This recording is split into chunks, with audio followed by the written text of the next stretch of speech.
네, 안녕하세요. 윤승환입니다. 자, 이번 시간에는 또 유상증자와 또 유사하게 많은 분들이 또 되게 헷갈려 하시는 주제입니다. 바로 전환사채, 그 다음에 교환사채, 뭐 신주인수권부사채 이런 것들 되게 어려워하시는데 뭐 이 시간 통해서 그냥 한 번에 정리를 해드릴게요. 이 전환사채, 신주인수권부사채, 교환사채를 우리가 뭐라고 하냐면 다른 용어로 메자닌이라고 해요. 메자닌이 뭐냐면 이탈리아 가보신 분도 계실지 모르겠지만 이탈리아 보면 1층과 2층 사이에 약간 이제 로비 같은 데 있잖아요. 아니면 테라스.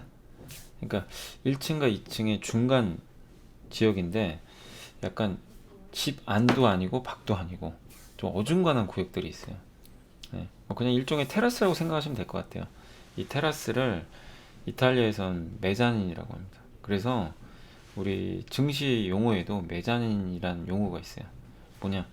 주식인 것 같은데 채권인 거. 채권과 주식이 섞여 있는 거예요. 그러니까 한마디로 지금 설명드릴 이 세 개는 다 원래는 채권입니다. 채권인데 주식의 성격을 갖고 있는 채권이에요. 그래서 메자닌이라고 한다라고 보시면 되겠고, 요 표 나와 있는 대로 일단 전환사채, 신주인수권부사채 이렇게 각각 설명을 해드릴게요. 자, 보면 전환사채는 말 그대로 주식으로 전환할 수 있는 사채입니다. 예, 사채인데 주식으로 전환이 가능해요. 신주인수권부사채는 이것도 역시 주식으로, 이건 전환은 아니고 신주를 내가 받을 수 있는 권리가 있는 사채예요. 채권인데 역시 신주를 받을 수 있는 거죠. 그러니까 이거는 채권을 주식으로, 이건 채권은 그대로 있고 주식까지 받을 수 있는 권리가 있는, 교환사채는 아예 바꾸는 거죠. 서로 맞교환. 설명해드리면 일단 대상 주식은 당연히 신주, 교환사채만 좀 다릅니다. 교환사채 뭐냐면 어떤 기업이, 카카오가 예전에 그런 적이 있었어요. 자기 자사주를, 예, 어떤 사모펀드 같은데 거기다가, 교환사채를 발행해서 넘겨주는 그런 계약을 맺은 적이 있는데, 아무튼 교환사채 대상은 신주가 아닙니다. 이 회사 주식이 아니에요. 그러니까 예를 들면 카카오의 주식이 아니라 카카오가 가지고 있는 자기 주식, 자사주, 아니면 카카오가 가지고 있는 다른 회사의 주식. 만약 카카오가 뭐 다른 회사 주식, 뭐 예를 들면 삼성전자를 갖고 있다. 그거를 교환사채로 할 수가 있는 거예요. 그러니까 서로 바꾸는 겁니다. 그렇게 보시면 되겠고, 권리는 주식으로 전환할 수가 있어요. 신주를 얘는 받을 수 있습니다. 주식을 교환할 수 있는 거죠. 그리고 채권은 뭐냐? 그러니까 기본은 채권이에요. 채권이 뭐라 그랬죠? 네, 채권에 대해서 뭐 개념들이 없으신 분들도 물론 계시겠지만, 채권은 아까 그 제가 저번에 말씀드렸던, 다른 시간에 말씀드렸던 그 유상증자, 기업이 자금을 조달하는 여러 가지 방법이 있어요. 유상자는 시장에서 직접 조달, 채권은 기업이 이제 회사채를 발행해서 투자자들로부터 돈을 받는 거죠. 그래서 일정하게 이자를 주는 거죠. 그죠? 이제 만기 되면 원금도 돌려주고. 그게 채권인데, 그럼 그게 끝이에요. 근데 요 세 가지 채권은 되게 특이한 게 주식이 될 수 있는 채권이에요. 그죠? 그러니까 채권입니다, 원래는. 근데 전환사채는 뭐라 그랬죠? 주식으로 전환하는 사채. 전환을 하는 순간 채권은 없어져요. 한마디로 매달 이자를 받고 있었어요. 뭐 3년짜리였으면 3년 후에는 원래 원금과 이자 받고 끝나야죠. 그럼 채권의 수명이 끝나는 거죠. 이게 원래 기본적인 건데, 전환사채는 발행 후에 1년 후부터 있잖아요. 발행 후 1년 후부터 바로, 주식 전환이 가능해요. 그러면 이거를 투자했던 투자자라면 여기에, 1년 후에 이 회사한테 요구를 할 수 있어요. 나 주식으로 바꿀게. 그럼 바꿔줘야 됩니다. 주식을 주는 거예요. 대신에 채권이 없어져요. 그럼 회사 입장에서는 이제 이자를 안 줘도 돼요. 이 사람한테 이제 이자를 안 주고 주식으로 나눠주는 거죠. 그래서 채권은 소멸되고 주식 수는 그러면 당연히 증가합니다. 그죠? 그 부채 비율이 감소해요. 왜냐? 채권은 부채잖아요. 빌린 거예요. 돈을 빌린 겁니다. 채권을 주고. 그럼 부채가 올라가죠. 근데 이 채권이 없어지잖아요. 그럼 어떻게 되죠? 부채 비율은 당연히 감소하죠. 회사 입장에서 이제 재무 구조가 좋아져요. 근데 마지막으로 주주 가치는 훼손됩니다. 왜냐? 주식 수가 늘어나잖아요. 없는 주식이, 그러니까 채권은 주식이 아니에요. 그 주식 수가 안 늘어나는데 저 상태가 되면 주식 수가 증가할 거 아니에요. 그죠? 예, 없던 주식이 생긴 거니까. 그러면은 오히려 수요와 공급의 법칙에 의해서 공급이 늘어나면 당연히 가격은 떨어집니다. 주식 수가 는다는 건 주식의 공급이 느는 거예요. 공급이 늘면 가격은 떨어집니다. 당연히. 그래서 주주 가치, 주당 가치를 훼손시켜요. 그래서 전환사채 발행은 대부분 악재입니다. 주가에. 신주인수권부 사채는 뭐냐면 주식과 채권이 분리된 거예요. 예, 근데 지금은 사실은 분리형은 못하게 돼 있어요. 옛날에는 분리형이 많았는데 지금은 공모형만 가능합니다.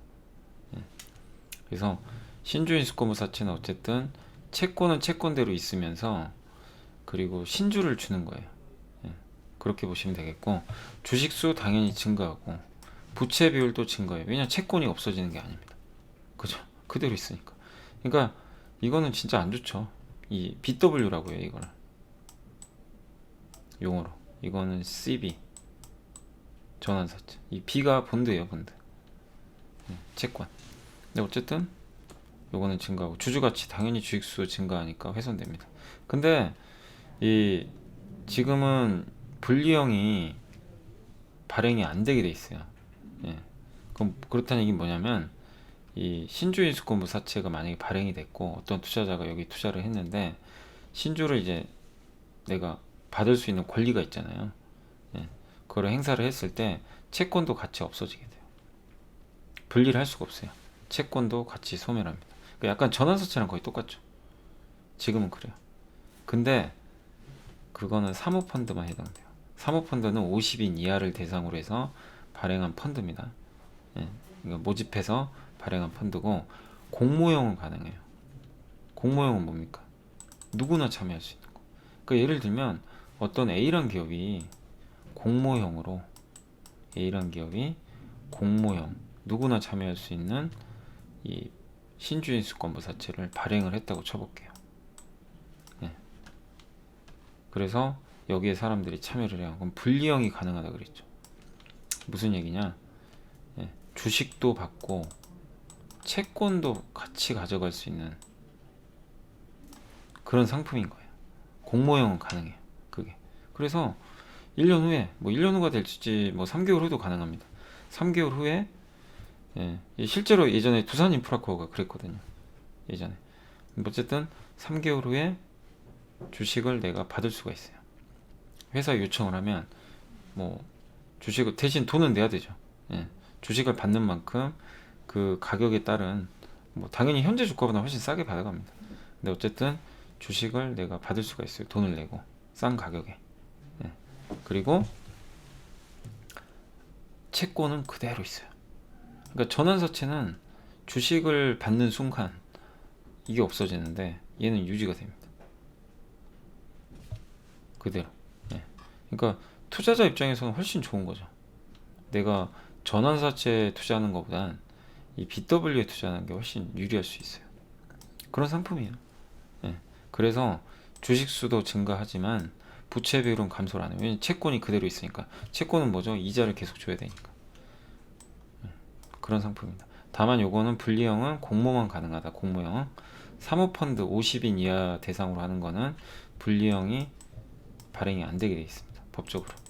자, 마지막으로 교환사채는, 예, 주식을 교환하는 거고, 당연히 교환하는 순간 채권은 없어져요. 전환사채랑 비슷해요. 예, 대신에 신주를 발행해서 주는 게 아니에요. 그러니까 이거는 전환사채와 신주인수권부사채는 없는 주식을 만들어 주는 거예요. 주식수가 늘어납니다.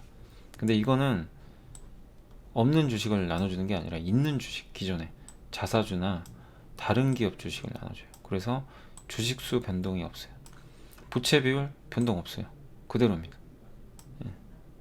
요거는 교환사채는 뭐 이것도 특별히 부채 비율이 늘거나 그러지 않고 주주가치에 거의 영향이 없어요.